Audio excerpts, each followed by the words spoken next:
What's up guys, welcome back to the YouTube. Today we've got a vlog, as you can see, so a different type of video. I'm at my parents' right now, change of location, so I don't know if you noticed that or not, but because Milo goes to nursery on Tuesdays and Thursdays and the waiting list is so long, so I've dropped him there, so I'm filming here. And today in this video we're going to be talking about my goals for competing, which I'm really excited to talk about, because I don't think, a lot of the time I get people asking me about like when I'm next stepping on stage, and I feel like I haven't actually spoke about it that much in terms of like the shows I'm doing, the specific shows I want to do, my goals as well, and what I want to achieve from it. So we're going to get into that. And also it's a pool day, so I'm going to show you my pool session. We've got deadlifts. We're 2 weeks left on this diet as well, so very exciting. 15 days until the diet ends. So just basically trying to get as much off as we can now in these last 2 weeks whilst retaining performance and setting up a good position for this push. I'll give you guys a physique update later on as well and show you where I'm at there. And yeah, it'll be a good video, but just very excited to talk about, like I said, about my goals for competing with my pro debut, when it's going to be, which shows I'm going to do, how I plan to set up my prep, all that stuff. We'll get into it because I think it'll be a good thing to talk about. So yeah, I've got a bit of coaching to do first, so we'll do that and we'll crack on with the video. Let's go. So you probably saw me have this morning drink. So you saw me mix 2 supplements, HR Labs Basic and Glutathione Max. So I've just started using HR Labs Basic. It's apparently, well, as I can see from the panel, it's very good for performance. So it's got like beta alanine, creatine, Pico-2, which helps hydrate you. All these different things have positive benefits for performance. So I'm drinking it in the morning consistently every day. This sets up my day well. It just gives me the creatine I need as well. And it does taste nice. For like a creatine supplement, it tastes very nice. And then I've mixed that with Glutathione Max, which is by Strong, which is basically an immunity supplement. Really good for preventing you from getting unwell. It's like the most powerful antioxidant our body can produce. It's very, very good when you are unwell, to help recover, but also to prevent yourself getting ill in the future as well. So I always keep that in consistently. It's a little bit expensive, but I think it's really, really worth it, honestly. So I kind of just sip on it as I do my work, which I'm doing right now, and just slowly drink it, because it's quite heavy as well. So just taking your time is good. But yes, I haven't used it for long enough to really see the effects yet, but from what I've noticed in terms of my performance, it's definitely made a difference. I can tell that I feel just a little bit better in the gym, having a good amount of beta alanine, having a good amount of being hydrated as well, with the Pico-2, and then the creatine consistently obviously is going to always help. I mean, if I took creatine out and put it in, then obviously I'd notice that a lot, but I've always took creatine because that's something you don't want to miss. It's the one supplement that's naturals actually really benefit from. But yeah, anyway. Hey mate, I hope you are doing well. Thank you for your check-ins. So yeah, very, very good stuff this week, mate. Really happy with the visuals and also how bodyweight's moving and...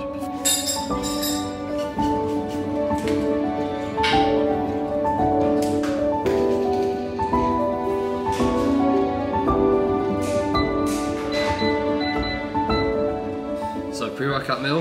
This is 200 grams of chicken, 100 grams of white rice, and then greens as well. So yeah, I actually have most of my carbs pre-workout just because I like to make sure my training's really well fueled. And yeah, I don't really mind that. Like if I'm hungry in the evening, it's not that much of an issue. And I actually think my appetite's always highest at this point anyway.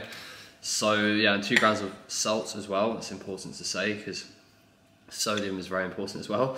And then I'm gonna have 25 grams of dark chocolate after this meal as well, just to have some fats pre-workout. Really important to slow down digestion and to just slow down like that spike in blood sugar, making sure I have like a slightly steadier release of energy going into my session, because you know you don't want to just burn through carbs really fast, which is more important when I'm in this position, when I'm dieting, when I'm processing food quicker as well. So yeah, I was halfway through Derek Lansford's prejudging video, so I'm going to give that a watch,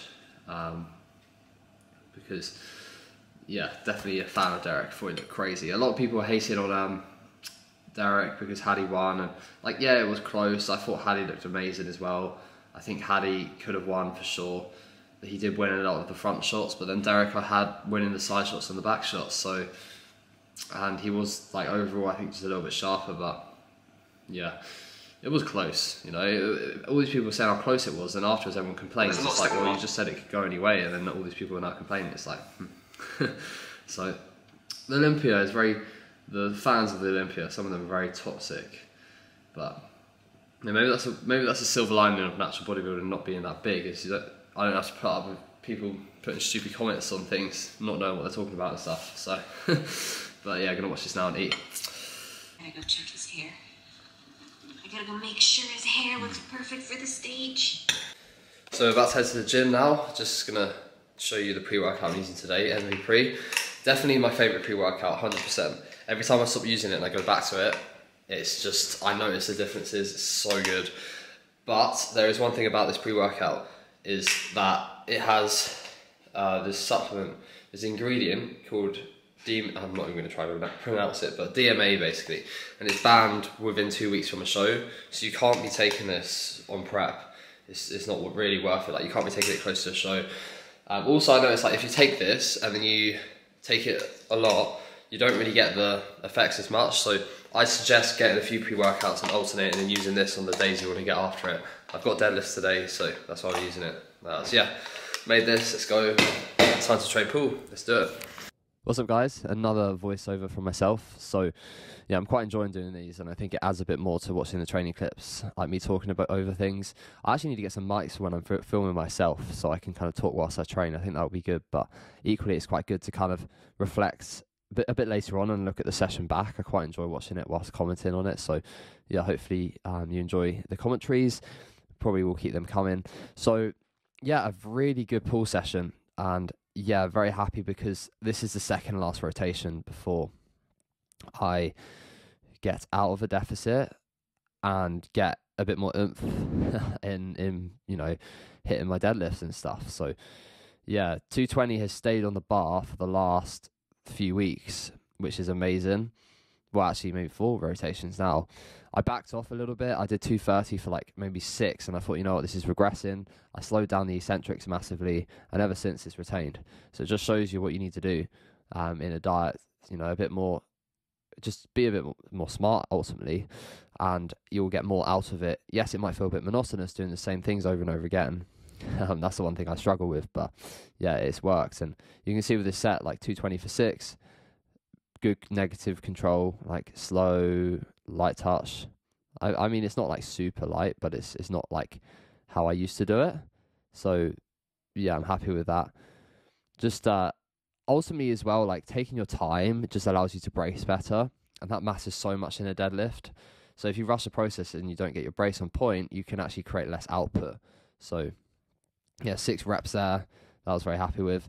Onto the cuff pullovers. So I'm actually training with my client Colette again because she struggles with lat training, and it's one of those things that's like, yeah, it's a very technical thing. If you have certain areas of your back that are stronger than others, so for her she has a very dominant upper back and upper lats as well, which take over, like teres, which take over from her lower lat training. So I was just trying to teach her how to do some things like in person, which helped. But yes, onto the single arm cuff pullover, a movement that's dropped off a little bit, like not massively, but obviously as you can see, like there's not much stability here. So I think maybe next week I might have to hold on to something, like get out the back support on the Bravo to create a bit more stability would help. But I love this movement. Like, I really enjoy it. It just feels so good on the lats. It's so accurate when you get the alignment right, but potentially maybe just opting for like a pullover machine that fits you well when you go into diet. You can see Colette practicing the pullover because yeah, obviously I was trying to teach her how to do things. But yeah, it's a very technical movement as well. Like, I feel like there's so much you can think about doing this movement to get it right. It's all about elbow path. A lot of people butcher it. It's a very, very technical movement. In terms of just getting it pinpoint accurate on the lats, people bring in the triceps, or people flare the elbow and get more teres, or people, you know, bring in the upper back. So there's a lot of things to it.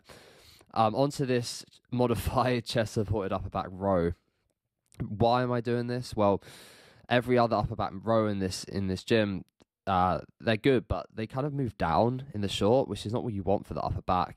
this movement actually moves up. So this horizontal upper back row is really nice because you can see the handles move up. I'm just trying to fix the clips. But the reason why I've added the D handles on it is because it allows me to have a pronated or like semi-pronated grip, which is perfect for a horizontal row, because if you're trying to work the upper back, you don't want a neutral grip. The neutral grip tucks the elbow in.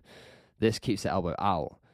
Keeping the elbow out means I can work the upper back more, less lat, but it also means I can get more rear delt, because that's what I want. This is more like a rear delt upper back row. A horizontal upper back row will work more rear delt. A low to high row tends to, if it's a more narrow grip, like the ham strength, be more just mid back. So that's what I wanted. This feels really good. The block is to allow me to stretch out more. So just something to add quickly is I'm not doing one set on this exercise. I'm just filming highlights basically. So that's why like this isn't showing everything in the gym, just so you know. So this is the neutral row that I do, and this shifts my upper arms in the stretch massively, okay, which is so good for stretching out the lats. So you see how my upper arms move, massive stretch through the lats. So I'm really enjoying this. Yes, the alignment's a bit poorer in the short, but this is more like a lengthened bias movement where we're just trying to stretch the lats across the body more. Feels amazing. I really enjoy it. So yeah, it's a bit harder to retain because it's just my body against the weight, as I'm getting lighter, but you know, confident that keeping the skill there, and as I progress calories, this will be a really good movement. So yeah, very happy with this. Just the one set right now, so I'm not overdoing the lat work, because it's not really needed right now. It's about just managing volume appropriately for retention. So onto the upper lat bias pull down. Doing this on the Nautilus now. Used to do it on the Cybex. I think it's a little bit more accurate because it allows for you to, the handles they move, so you can kind of diverge the handles outwards as you pull down, which is perfect for the Terrace. We want that elbow to come out a touch whilst keeping the wrist and the elbow joint stacked in the line. We want the elbow to come out a little bit, and then we just bring it into the Terrace. So that's what I'm doing on this machine. Felt very, very good, and I like how you stretch out ahead of you more. And also I like how you can modify the resistance profile with the seat. If the seat is lower down, it's lighter in the short. If the seat's higher, it's heavier in the short. So one set at the start, first set, seat higher, second set, drop the seat down. So you can get a bit more when you're a bit more fatigued, which really kicks in. The fatigue kicks in right now. I'm on 1900 calories on my training days, just chasing the fat loss as much as possible, as we've got 2 weeks left. And as the session progresses, it does get a little bit more difficult for retention on a muscle that you've done a lot of work through. So obviously I've done a lot of work through the lats at this point. But yeah, very nice movement. Incline dumbbell curl, literally just one set. I love this movement for like, you know, biasing the stretch, but obviously you've got to understand when you stretch out, if the elbow's back closed, you're not getting any resistance. So I've shifted my elbow forward a tiny bit, so I've still got a bit more resistance there in the stretch.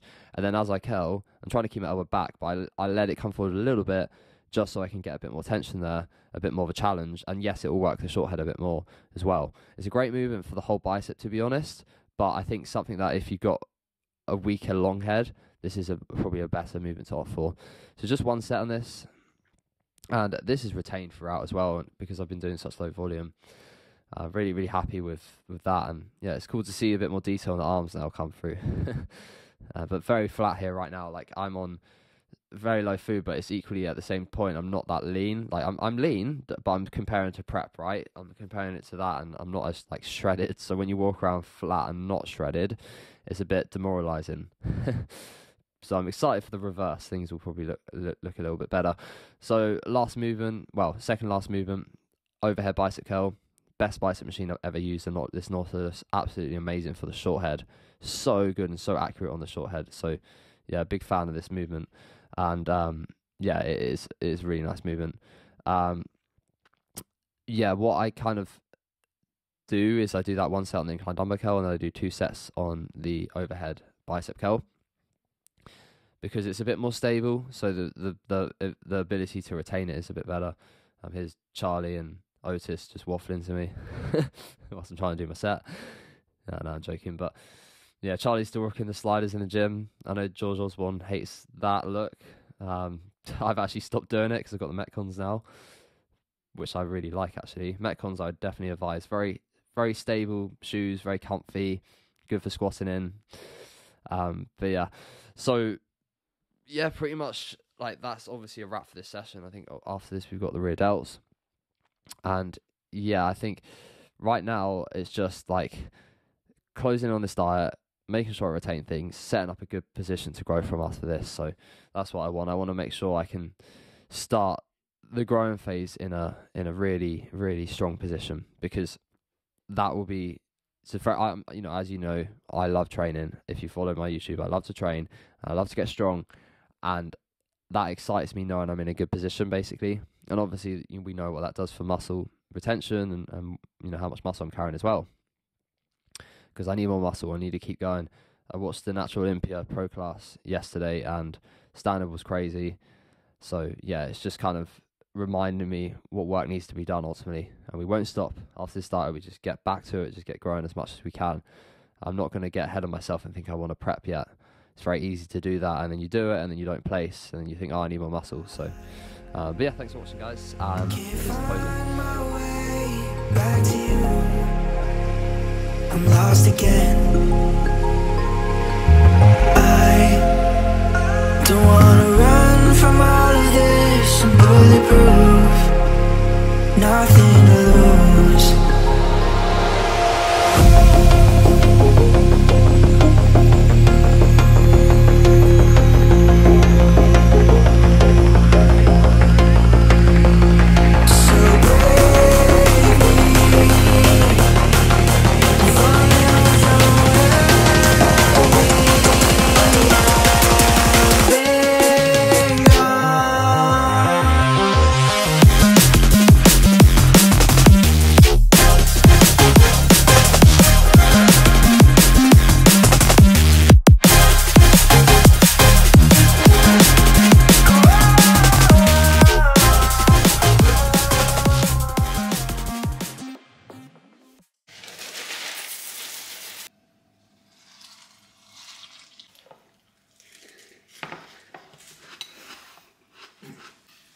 So post-workout meal here is this tiny bowl of cereal.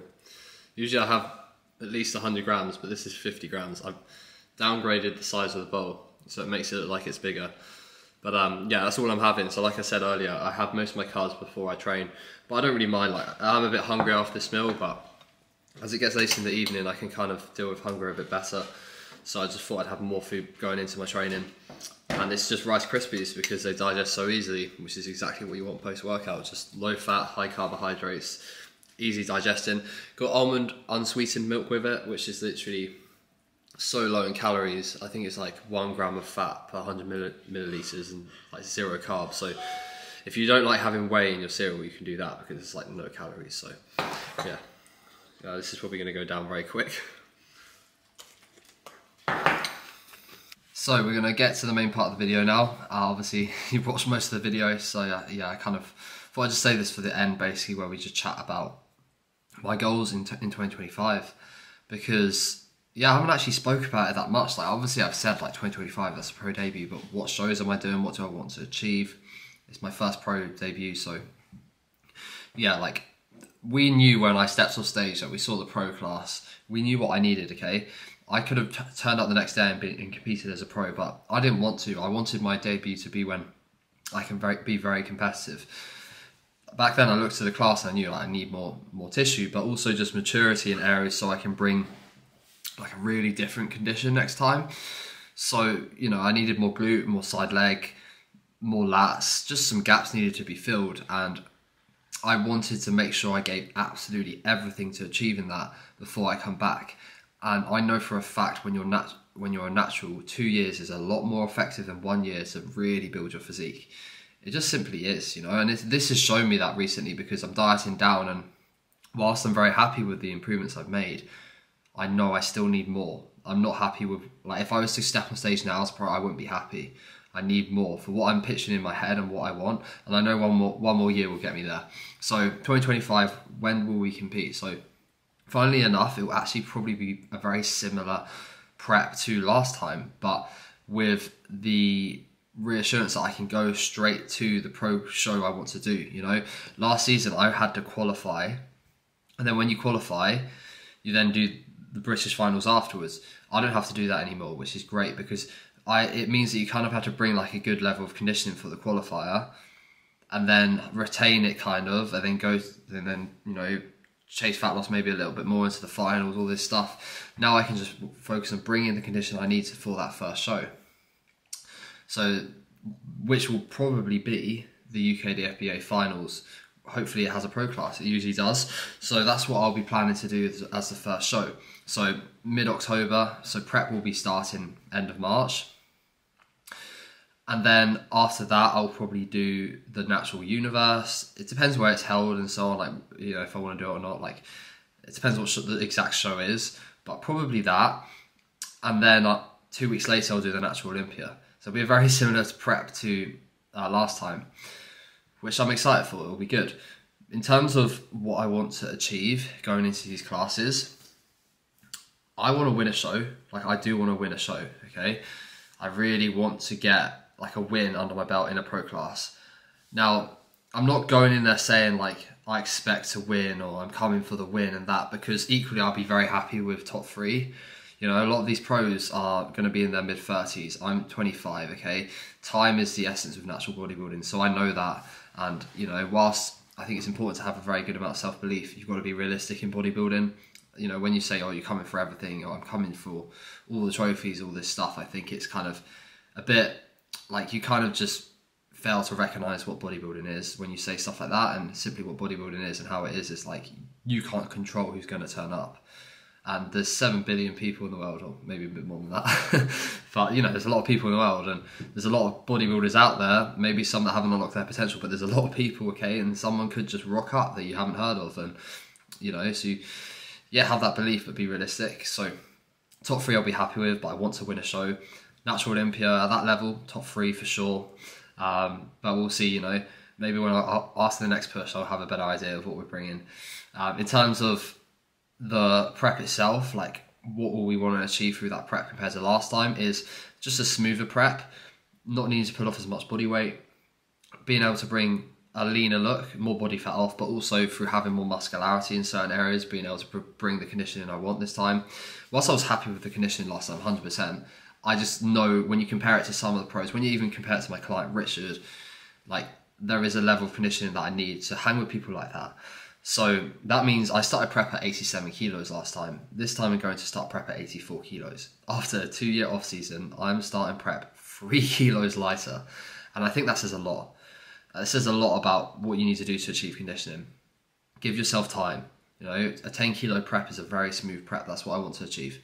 You know, retain the tissue really well. Half a kilo off per week, half a kilo off, half a kilo off, even less in some stages. You know, pull back when you need to, reverse, increase food, do all this stuff because we have time.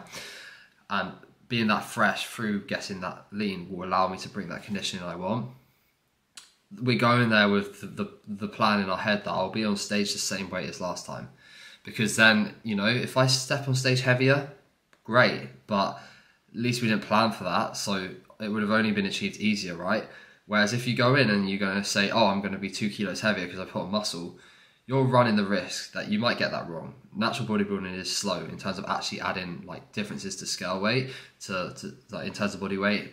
So if you do that and you get it wrong, and you chase the fat loss and you're like, oh shit, I'm only like going to be half a kilo up, you're just going to be behind schedule, and then you're going to rush it, and then you're going to sacrifice losing tissue.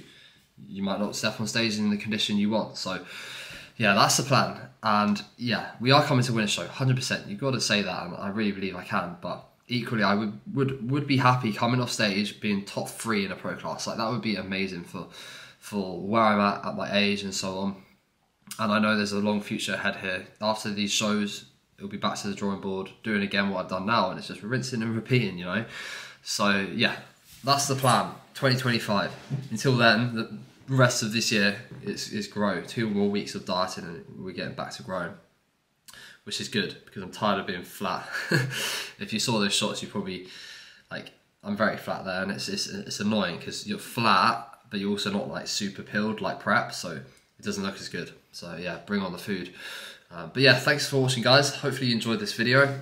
More vlogs from myself, but I'm actually going to probably be getting more content coming through with my videographer moving forward. If you like the vlogs, let me know, because I will get them coming through more often. And you never know, maybe we'll ramp it up to twice a week uploads potentially. But yeah, I appreciate all the support, guys. Thank you for all the love and support on the YouTube. I do really appreciate it.